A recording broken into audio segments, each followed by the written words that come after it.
emision mundësohet nga ISP Broadcast.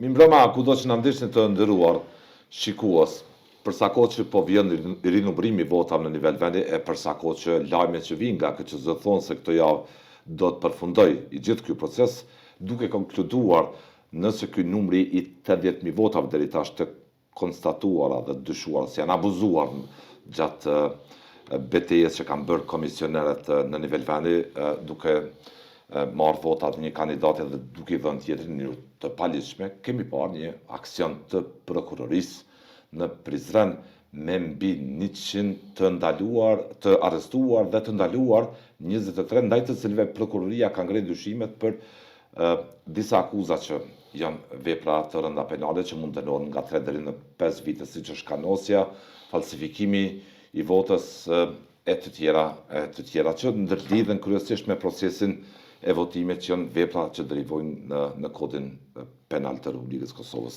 Kemi një aksion të madh të prokurorisë, mesazh jo dha fillimisht, por që duhet provohet natyrisht në proces gjyqësor nëse të njëjtit janë të fajshëm apo të pafajshëm dhe në anën tjetër shohim një molisje, një shqetësim kolektiv të kosovarëve se si u bë që ndodh ky abuzim kaq i madh, thasë kishte ndodhur në gjitha zgjedhjet që ka mbajtur Kosova, por jo në këto përmasa, siç e tha dhe vetë shefja e KQZ zonja Valdete Daka.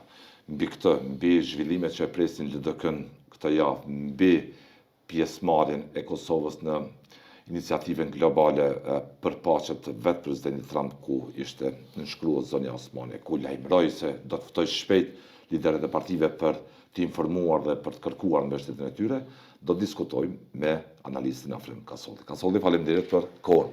Në shirit jemi së bashku.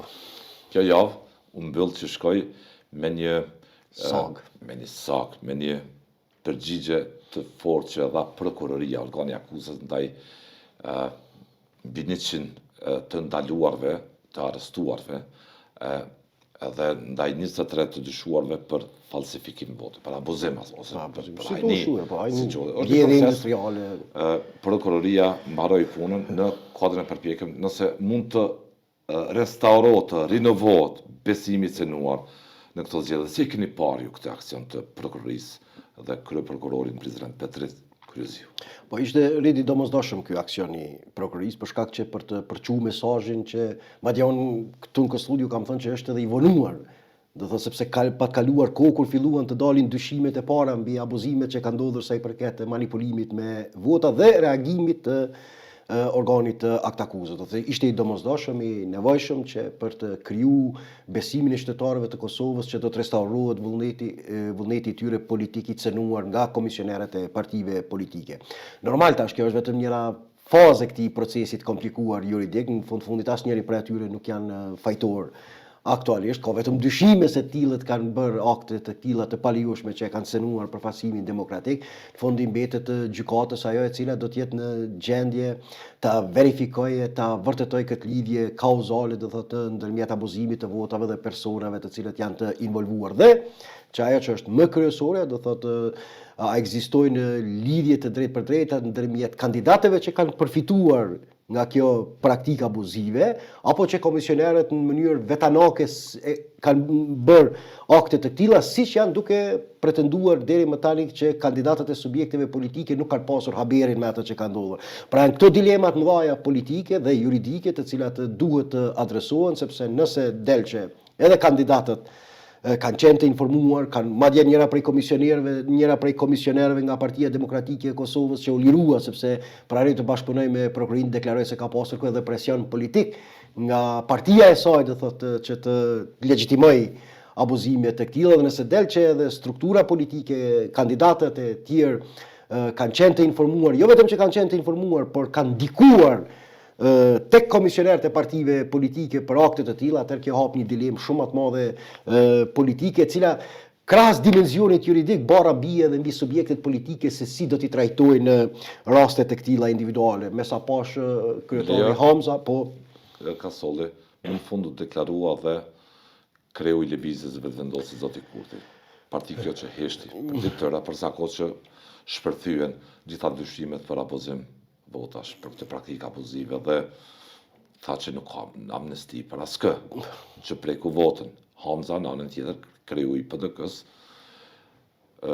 tha që duhet distancohen gjithë ata që preken votën dhe të mos e shohin më veten deputet të kësaj legislature. Në këtë kontekst, me qenë se partia Zotit Hamza është prekur më shumë me vota, atëherë kjo është cilësuar si deklarata më e fortë që dha Hamza prej se edhe kryetar. Po, padyshim është një deklaratë më avancuar në raport me ato të liderëve tjerë politik, dhe unë prapë tham që çështja se a duhet të dënohen apo të mos dënohen personat e apostrofuar, kjo është çështje e prokurorisë, nuk kemi ne çka diskutojmë. Do të ishte që është zakonisht është paradoksale nga se kurti është i njohur për gjuhë jo juridike. Mirë, por në këtë rast do thotë e ka artikuluar këtë problem vetëm në terma të pastër juridik të fajësisë individuale dhe jo të përgjegjësisë politike, që ka si subjekt politik, sepse komisionerët edhe të partisë së tij janë tunduar nga këto praktika të këtilla. Edhe po ashtu edhe Partia Demokratike e Kosovës edhe LDK-ja duhet të adresojnë politikisht këtë problem. Që është ajo frymë, cila është ajo frymë politike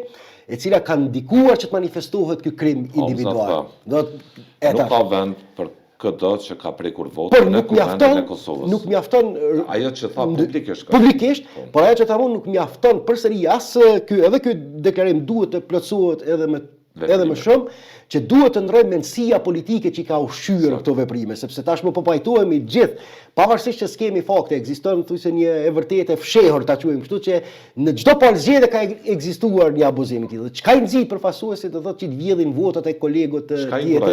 Çka i inkurajon, cila është ajo klim politike, cila është ajo mendësi politike, cila dominon brenda subjekteve tona parlamentare, jo parlamentare, e cila e stimulon dhe e toleron një kulturë të tillë të abuzimit jo demokratik. Dhe kjo tash nuk kupton, detyra e partive politike nuk është detyra e prokurorisë, nuk është sepse prokuroria mirret me fajësinë individuale, detyra e tyre është kolektive, është përgjegjësia politike që kanë mbi këtë dënim që i kanë shkaktuar demokracisë, dhe ato do thotë hapin e parë duhet ta bëjnë një kapërcim cilësor në drejtim të korrigjimit të mendësisë politike që e dekurajon që në start këtë qasje abuzive që mund shfaqet, sepse nëse mjetet deri tash kasol janë 80.000 vota. 80.000 vota. Procesi i rinumërimit po vjen drejt tash, janë gjetur mbi 80.000 vota që janë prekur të atyre deputetëve ku qytetarët në mënyrë shembullore votuan të dielën tërditën nga mëngjesi deri në ora 7 mbrëmje, të dielën 28 dhjetorit.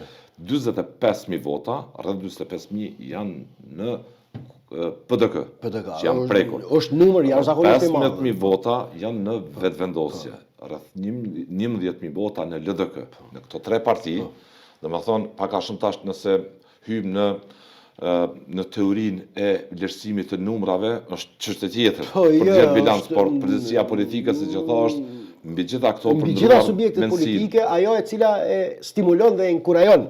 Do thotë kjo ka të bëjë se si këto subjekte e shohin demokracinë. Do nuk e shohin si medium për të mbrojtur drejtat dhe liritë e çdo qytetari, nuk e shohin si medium më i avancuar në historinë e sistemeve politike që na garanton satisfaksion dhe liri për gjithë, por si një mekanizëm për të përmirësuar performancën e tyre individuale, qoftë edhe mbi praktika antidemokratike. Do thotë kjo është përgjegjësia kryesore që e kanë subjektet politike, se si ta korrigjojnë kulturën e brendshme tyre jo demokratike që e kanë, e cila i prodhon këto krime individuale. Këto krime i shoh pasojë lidhje kauzale ndërmjet kësaj mendësie, do thotë mendësisë ende që subjektet tona politike nuk po mund të arrijnë të shkputin nga kultura e familjarizmit, e klanizmit, e regionalizmit.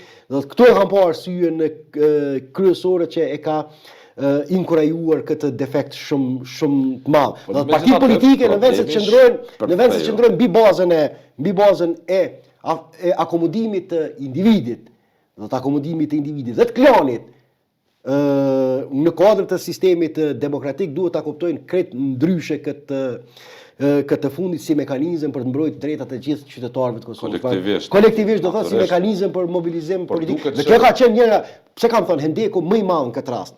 Hendeku dhe pasoja më e madhe juridike, pa e amnistuar, larg asaj, asnjëherë nuk ka amnistuar asnjë krim individual, pa e amnistuar lëvizjen e vendosje. Vazhdimisht kam insistuar që pasojat më të mëdha politike në këtë rast i kanë pasur subjektet opozitare, sepse kanë përçuar një mesazh jashtëzakonisht negativ tek qytetarët e Kosovës, që të njëjtat nuk e shohin demokracinë si mekanizëm për mobilizim në rezistencë ndaj abuzimeve të mundshme ndaj pushtetit, por po ashtu e shohin edhe vetë si një strukturë për të përfituar në mënyrë të palishme për të akomodu grupet e caktuara brenda saj.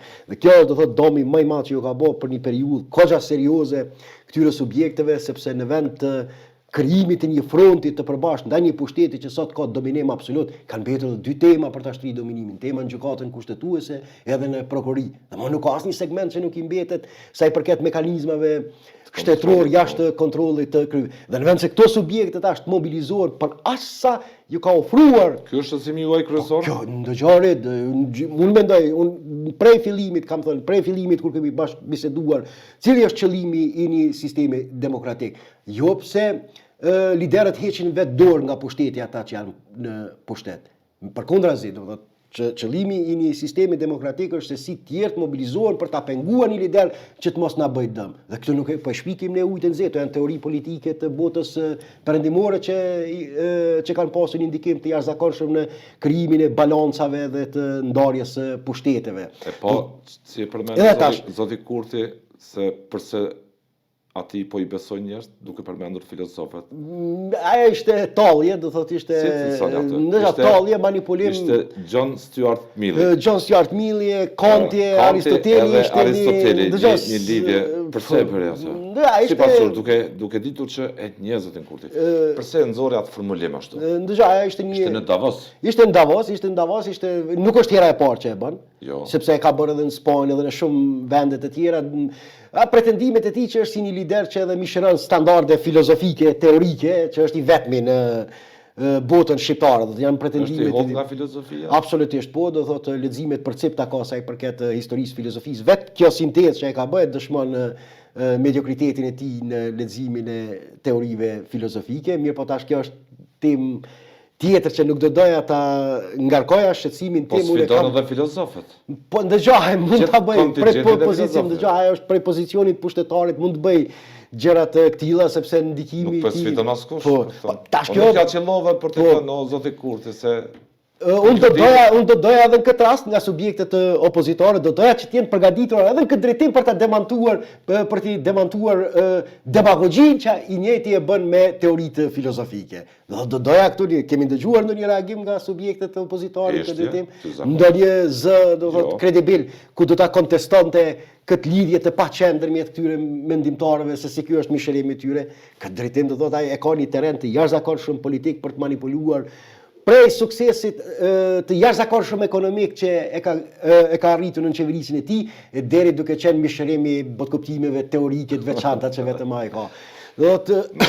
Kur ta lexon zotin Kurti dhe me qenë se është figurë kryesore politike, kur ta lexon zotin Kurti duke cituar filozofët, cili është takimi juaj? Në mënyrë do thotë indiferente apo kupton, është fatkeqësi. Nuk e merr seriozisht. Jo, nuk e marr seriozisht, është do thotë e di që një gjë të tillë e bën nga motive për t'u dukur apo kupton si një filozof mbret në Republikën e Kosovës. Po kjo është arsyeja themelore, do motivet banale, do thotë që pushtetin e tij politik gjoja ta mbesh edhe me një narracion filozofik, mirë po unë do thotë jam i thari teorisë që kryesisht ne duhet ndërtojmë mekanizma, do thotë për ta kufizuar edhe filozofin po të jetë nevoja me çka pretendime të tilla, sepse jemi përballë një situatë konkurrencë edhe në këtë. Sepse jemi përballë një situatë, prapë po tham që dy prej strukturave kryesore të pushtetit juridik në Kosovë shumë shpejt mund të vendosen në administrimin e kryeministrit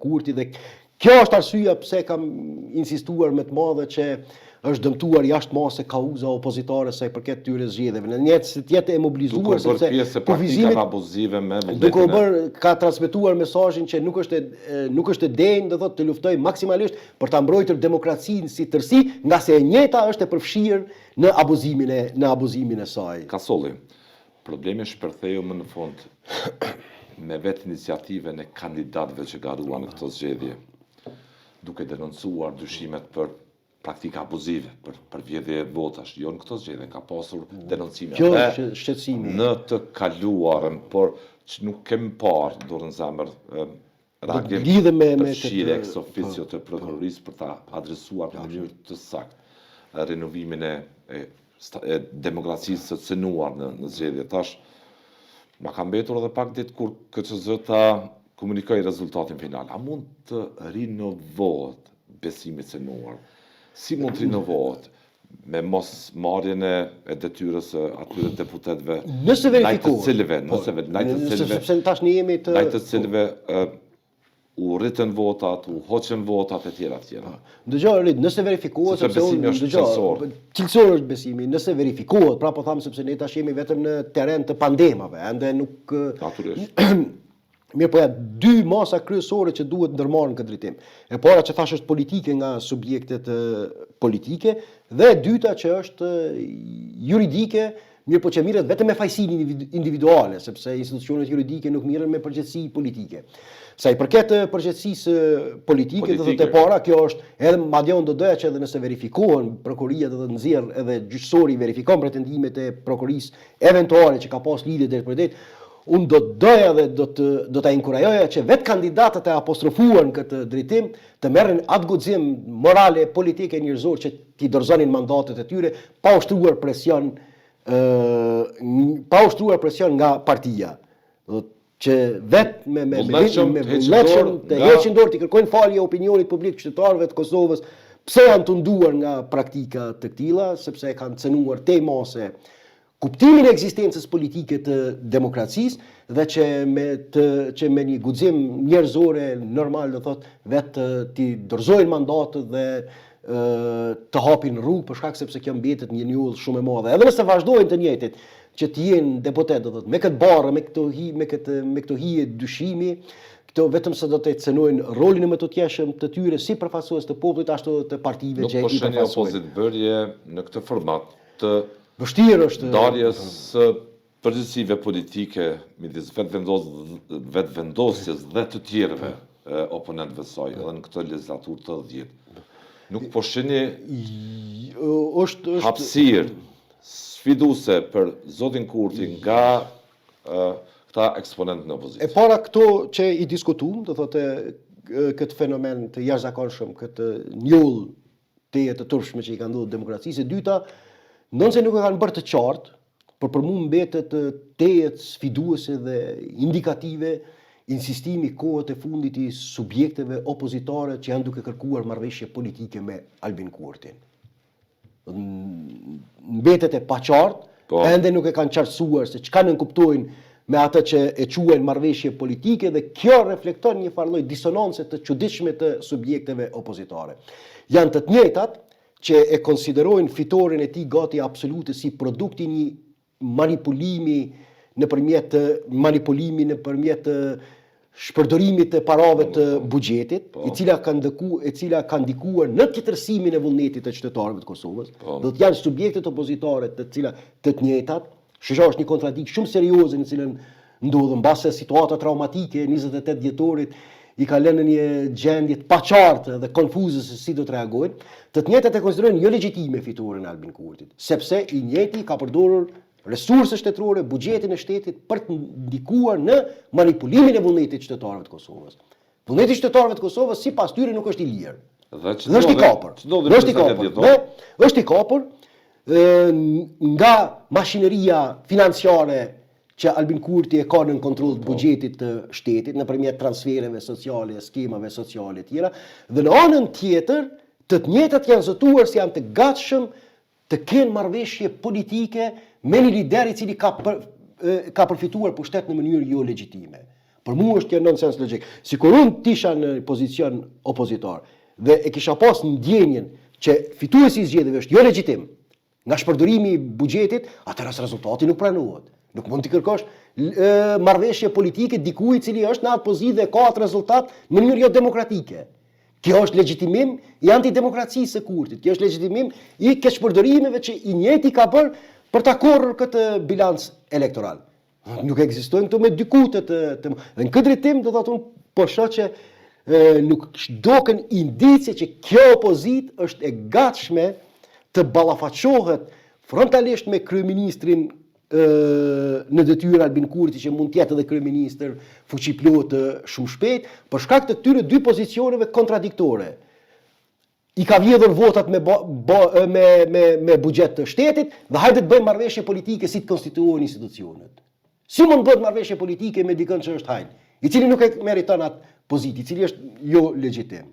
Do të kjo është pa e përballur do thotë edhe atë elementin tjetër që deri tash bashkëbiseduam. Janë këto dy qëndrime kontradiktore që tregojnë që opozita është goxha konfuze dhe nuk e ka qartë se si duhet të reagojë pa platformë përballë rrethonave të reja.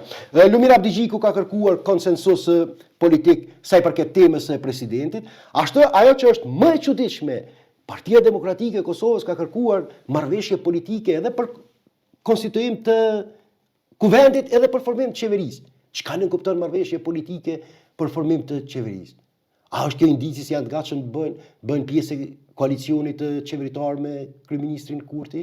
Sepse unë s'po e kuptoj, nuk e kanë qartësuar çka nuk kupton kjo marrëveshje politike. Sa pyetje mbesin ende pa mbesin ende enigma të cilët kanë obligim t'ja shpjegojnë elektoratit. Dhe ajo që është më e rëndë, këto subjekte kanë qenë më rezistuese ndaj lëvizjes vetëvendosje sa i përket marrëveshjeve politike pas përfundimit të zgjedhjeve të 9 shkurtit se sa tash. Atë çfarë mesazhi transmetojnë në opinion. Dhe që disfata e tyre tregon që pas kanë qenë gabim, prandaj jo vetëm çësia e drejtanishme pasive ndaj Albin Kurtit, por duhet të nënshtrohen edhe më shumë në mënyrë që të mbijetojnë politikisht. Por kjo është varrosje e kauzës opozitare. Do të këtu nuk mbetet asgjë nga opozita sipas kësaj mendësie politike. Uroj që të jenë gabim dhe të njëjtat qartësojnë çka nuk kuptojnë me marrëveshje politike për krijim të konstituim të kuvendit dhe të qeverisë si parakusht për të ardhur deri te tema e presidentit. Mirë, po kanë lexim si përfaqësor nuk kuptohet një dëshirë për koalicion me Albin Kurtin, jo ndryshe. Ka sollim, Kosova ishte kryelajm botëror. Këto ditë kur zonja Vjosa Osmani ishte pjesë e figurave të tjera politike pranë president Trump në Davos, kur u bë pjesë e protokollit të bordit të paqes, iniciativë direkt nga presidenti Trump, bashkë me 18 shtete tjera, Kosova 19-ta, dhe në Kosovë ende asnjë fjalë nuk e ka thënë zoti Kurti, kryeministri në detyrë nëse mund të themi ashtu, asnjë fjalë nuk e ka thënë. E kanë komentuar liderët e opozitës, e kanë mirëpritur, por zoti Kurti nuk ka thënë asnjë fjalë. Si cilësoni këtë indiferencë të Kurtit? Përse nuk e tha sipas jush asnjë fjalë? Po red kjo tash mund të interpretohet në dy mënyra, e para mund të jenë edhe konsideratat ideologjike të është komentuar shumë. Është padyshim në nivel global. Edhe nivel global, edhe nivel vendit të edin kemi bashkë biseduar, edhe unë mund të kem ndoshta disa vretje parimore në raport me këtë entitet, po përkundrazi e kam përshëndetur pjesëmarrjen e Kosovës në këtë, sepse marr parasysh dinamikat globale në cilat të gjendemi. Çdo koordinim gjeopolitik i Kosovës me Shtetet e Bashkuara të Amerikës është jetik dhe i domosdoshëm. Do të fakti që ne ftohemi në këtë forum të këtill, sa i përket vendeve në rajon dhe nuk ftohet Serbia, është një vlerësim, edhe Shqipëria ftohet edhe ne, është një vlerësim pozitiv gjeopolitik i SBA-ve ende për shqiptarët. Dhe nuk e kemi luksin të zgjedhim partnerët sipas disa fantazive tona ideologjive. Në këtë drejtim tash kjo heshtje e kryeministrit Kurti dhe e kabinetit qeveritar në përgjithësi dhe lëvizjes vetëvendosje mund të interpretohet në dy mënyra, mbase nga konsiderata ideologjike që një të tillë konsiderojnë si një nismë imperialiste, por derisa nuk e kanë thënë, nuk mund t'i akuzoj. Mbi shtatën e tyre ideologjik, kështu mund të vlerësohet.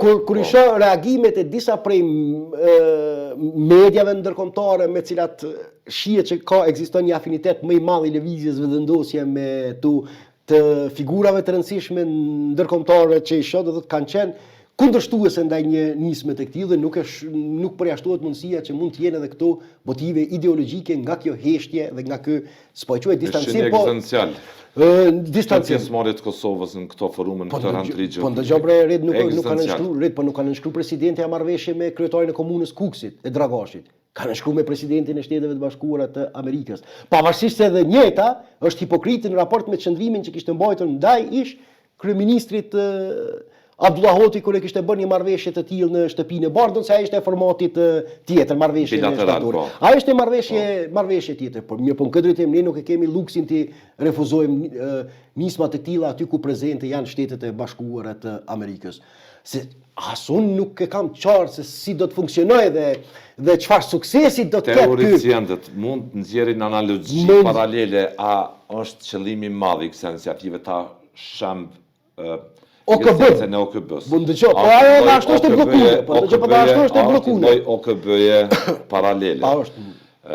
teoricientët e marrëdhënieve ndërkombëtare dhe mund të parashikojnë sa mund zgjat ky grup ky bord i paqes, ky entitet. Edhe mund të parashikojnë. Mund edhe por a është detyra politikanëve të kenë këto dilema? Absolutisht. Mos deklarohen.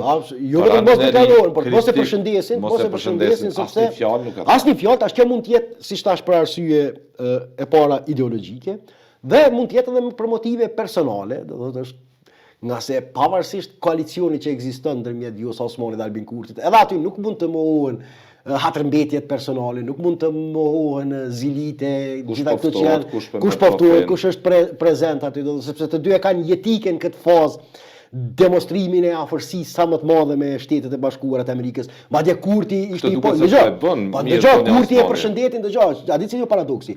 Kurti e përshëndeti do thotë kapjen e presidentit Maduro në Venezuelë, që sipas standardeve të smajtës po ashtu është një akt i cili cënon kartën e OKB-s dhe sovranitetin e shteteve. Pse?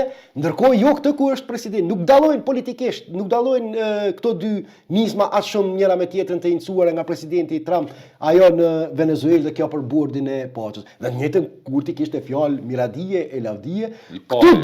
Këtu duket mund të jenë arsye të xhelozisë personale ose edhe prapë tham ideologjike, për shkak se njëri prej njerëzve të afërt të kryeministrit Kurti, këshilltari i jashtëm, Besnik Pula, e ka quajtur në një intervistë para disa ditësh, e quajti si një klub privat të presidentit Trump këtë iniciativë.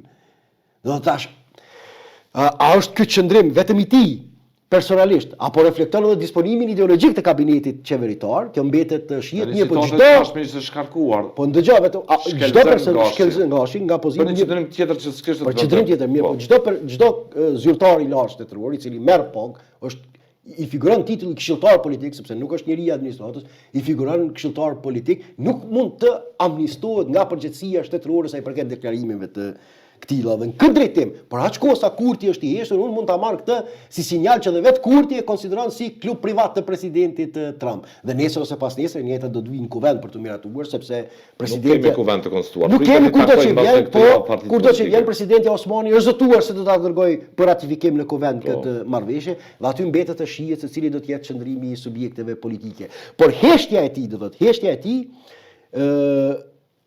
nga rendja për ta duar trokitur arrestimin e Maduros dhe heshtja e tij në këtë rast krijon dyshime të shumta që mund të jetë edhe personale, por edhe mund të jetë edhe qëndrim ideologjik e politik për shkak të deklarimeve të këshilltarit të tij dhe njëri prej njerëzve më të afërt të kryeministrit në detyrë Albin Kurti. Tash shumë shpejt këtë moment kur të konstituohet kuvendi i tërë, i plot me trupat e tij, kur bëhet qeveria dhe kur në prag derën apo tema presidentit. Nëse zonja Osmani do të propozohet për presidentin nga partia e Kurtit. Pasi këto do ta shohim. Do ta shohim. Ndoshta ka mundur të prish vjetit punë me këtë nënshkrim, për dashur të marrë kredita amerikane, pikërisht me këtë nënshkrim ka mundur të prish vjetit punë sepse mund ngjall xhelozi brenda, kjo mbetet të shihet. Mirë, po pavarësisht nuk e jam shumë kritik, ju e dini, kam qenë shumë kritik ndaj Vjosa Osmanit. Nuk është pyetje këtu Vjosa Osmani, unë personalisht do të mbroj tezën, unë mund të kem si Afrim Kasulli, mbase nesër mund ta bëj një esej sepse nuk kam pozicione shtetërore publike, mund ta bëj një esej duke u bazuar edhe në ato që thatë ju, do thotë mbi dilemat që kam mbi këtë forum, mbi dilemat që kam mbi këtë ndërkombëtarë shtrojnë si dilema. Dilemat që kam mbi këtë forum. Mirë, po Kosova është me fat aty ku ftohet të ketë dakordancë të plot gjeopolitike me Shtetet e Bashkuara të Amerikës. Disi po fshihet ky raport, nëse mund të flasi zemrimit i natit midis zonës Osmanit dhe Kurtit. Por janë këto ngjarje që mbase krijojnë alibi, arsye të ngrehen dyshime se apo funksionojnë mirë së bashku, apo po i ngarë së bashku. Kush të ulet sa i përket është legjitim sa i përket dallimeve lidhur me pushtetin e brendshëm në Kosovë, nuk është që kanë pasur. Do të Vjosa, presidenti Osmani ka dëshmuar veten që është lojale ndaj Albin Kurtit në temat e brendshme. Është e vërtetë që në planin ndërkombëtar ka ekzistuar, po me raste, veçanërisht insistimi i Vjosa Osmanit që të shihet si person më i afërt me Shtetet e Bashkuara të Amerikës dhe deklarimet e kopaskoshme edhe zyrtarëve të SHBA-s, duke e cilësuar atë si garantuese të partneritetit ndërmjet Kosovës dhe SHBA-ve. ko pas kohë dhe insistimi i saj ndonë se ne nuk kemi fakti mirë pa ajo si ka deklaruar që ka arritur të shpëtoj politikesh shumë lider, shumë persona në Kosovë duke mos i futur në listën e zezë, që në nënkupton është kjo afërsi me SHBA që ka mundur ta shpëtoj ndonë se s'ka përmendur emër, mirë po alodimet mund shkojnë te kryeministri Kurti dhe deri tek kualifikimi se Kosova do thot po e dëmton politikën e jashtme duke e shndruar në një lojë bigjozi. Do thotë këto janë pak a shumë këto fërkime dhe tensionet që kanë ekzistuar, asaj i përket zhvillimeve të brendshme absolutisht Vjosa Osmani ka qenë lojale plot në pushtetit të Albin Kurti, çdo gjë që ja ka kërkuar, do thotë nuk ka pas asnjë lloj rezistence, madje në momente të caktuara. Apo shihni që po ndodh ndarja atyre. Po tash kjo varet rrit. Apo shihni po them indikator se mund ndodh ndarja aty, mund të ndajnë rrugët. Varet nëse Kurti e konsideron. Kjo na pret shpejt. Po na pret shpejt nëse tash sepse aktualisht kryeministri në detyrë është i heshtë në raport me temën e presidentit, sikur në shumë tema tjera. Nëse ai vazhdon që i duhet një person që ko pas kohë do thotë mund t'i bëjt telashe ndërkombëtare, por brenda e ka besnik, atëherë nuk përjashtohet mundësia e vazhdimit të bashkëpunimit me Vjosa Osmani. Do të varet prej kalkulimeve të tij se çka e konsideron ai si. Ma jepni parashikim që t'ju mbaj për vështirë. Po ndajnë rrugët apo jo? Vështirë është të thuhet rrit në këtë drejtim. Disa indikacione që i ka dhënë ka dashur t'ia transmetoj vetëm mesazhin që tashmë fitoria e tij, do thotë mbi 50% është rezultat i angazhimit të tij politik dhe jo i ndihmës së Vjosa Osmani, sepse kjo po shndrohet në normë, do të dominimi i tij politik.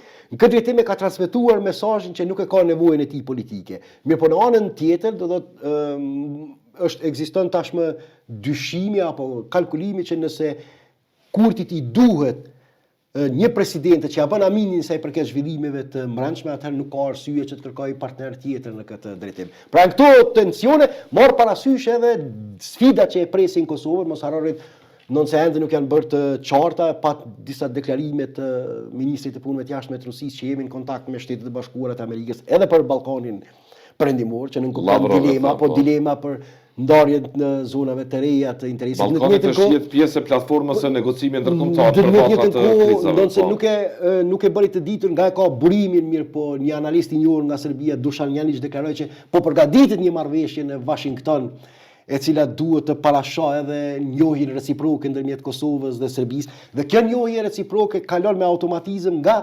miratimi pa humbur kohë dhe pa hezitim i Bashkisë së Komunave serbe, sepse tashmë është qëndrim zyrtar i ligjit të mbrojtjes së Shteteve të Bashkuara të Amerikës dhe janë disa sfida serioze që e presin kryeministrin Kurti në raport me këto detyrime ndërkombëtare dhe disponimin e brendshëm elektoral që ekziston.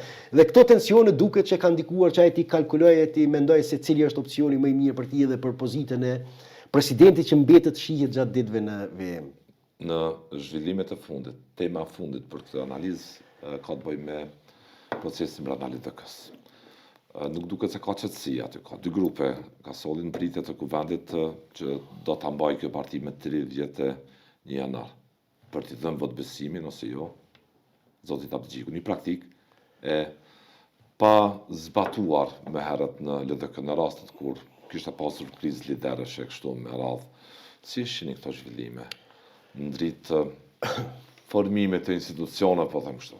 Po tash praktikisht në LDK janë kristalizuar dy teza kryesore sa i përket asaj që duhet ndodhë me 31 janar. Një grup, do thotë me Hikmet e Bajramin e Arben Gashin, Abdullah Hutin, të cilët e konsiderojnë të kryer me çështjen e dorëheqjes si akti kryer të Lumir Abdixhikut. Pra, dhe në anën tjetër, grupi Lumir Abdixhikut, të cilët insistojnë që jo është kuvendi ai i cili duhet ta pranojë apo të mos e pranojë. Unë kam dhënë opinionin tim personal edhe për këtë temë, dorëheqja ekziston ose nuk ekziston. Nuk mund të përdoret dorëheqja si maskem për kalkulimet më të tjeshme politike. Mbet në pozitë, po. Do të gjenden justifikime se vullneti im politik është në duart të partisë, unë po e sakrifikoj veten për të mos mund të takohem përsëri me familjen time për të ndarë kohë, sepse kështu e tha pas dorëheqjes do të kem kohë më shumë për familjen time, tash po e sakrifikoj edhe familjen edhe veten për hir të kërkesës së partisë. Do të janë arsyetime cinike. politike, nuk di se si do të jetë disponimi i brendshëm elektoral, Për disponimi i cilën brendshëm. LDK po flasim sot, sipas jush? Ndërsa ajo që është e rëndësishme. Për cilën LDK?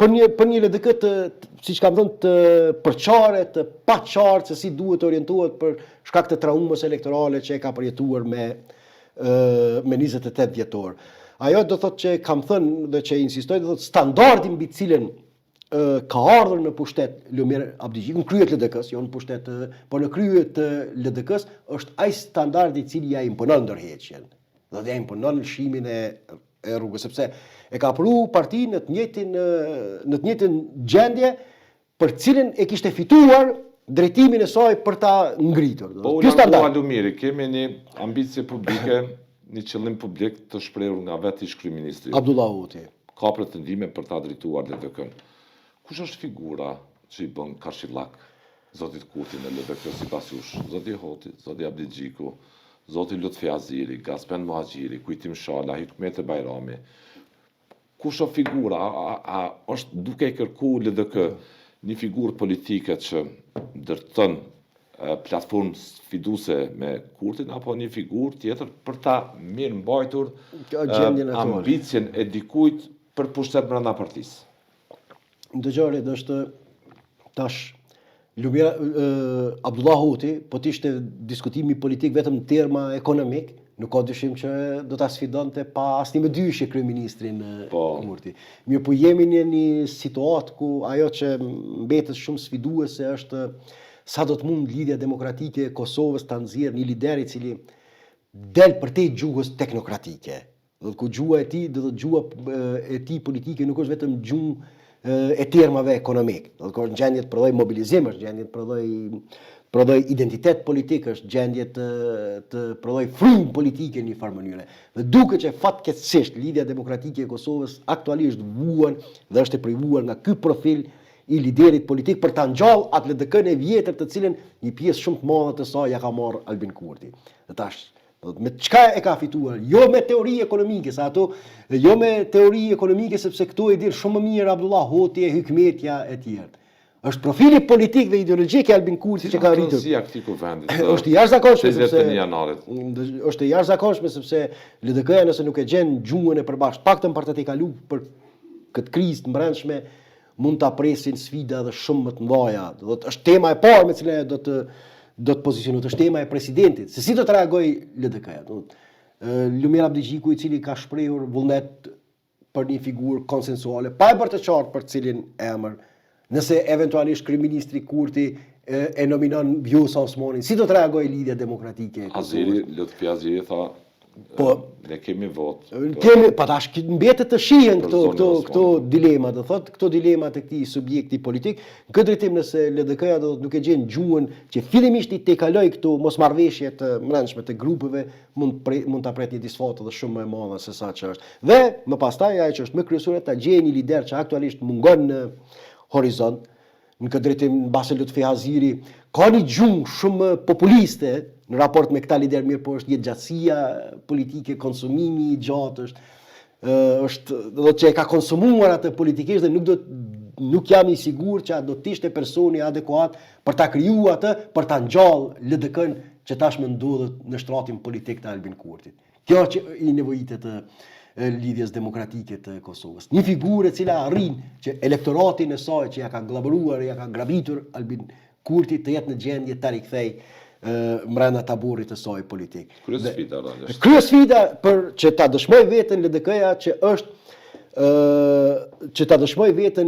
është alternativë ndaj Albin Kurtit për çel në gjendje që t'ja marr, sepse pjesa kryesore po shihet e elektoratit të lidhjes demokratike të Kosovës ka gjetur satisfaksion brenda të gjuha dhe të sjellja politike e Albin Kurtit. Dhe përtej ekspertizës ekonomike, përtej gjuhës teknokratike, përtej kompetencës administrative në menaxhimin shtetëror dhe profilit të jashtëzakonshëm moral të Abdullah Hotit. Në drejtim është njëri prej liderëve mbase të pakt i cili edhe në opinion kur shfaqet është jeta e tij është kompitabile me atë të qytetarëve mesatar të Kosovës. Për te këtyre vullnetit të tij, gatishmërisë së tij për mbrojt me çdo kusht interesat e shtetit të Kosovës, se kemi diskutuar disa herë sa i përket marrëveshjes së Washingtonit, edhe me kosto personale, por duke mbrojtur shtetin e Kosovës, një trashëgimi kjo rrugoviste në këtë drejtim. Nuk është trashëgimi rrugoviste kjo e Lumir Abdigjikut. Trashëgimi rrugoviste pikërisht është kjo që mbrojtja e këtij partneriteti me çdo kusht është interes strategjik i Shteteve të Bashkuara të Amerikës. Pra përkundër gjitha këtyre arritjeve të jashtëzakonshme, kryesfida kryesore e Abdullah Hoxhit mbetet ballafaqimi populist e ideologjik me Albin Kurtin, i cili nuk them që i mungon, sepse nuk dëshiroj ta paragjykoj sjelljen e tij politike, por që i duhet ta ketë mënyrë që të tregohet i suksesshëm në misionin kryesor të këtij subjekti politik. Pa e shndru veten në qendër gravitacionale të këtij elektorati që i ka ikur brenda shtratit të vetëvendosjes, ky subjekt politik mund të arnohet kështu me këto përqindje mirë, po jo të shndrohet në alternativë serioze ndaj pushtetit aktual. Të falenderoj për gjithë kontributin në këtë intervistë. Ishte kënaqësi. Lutem.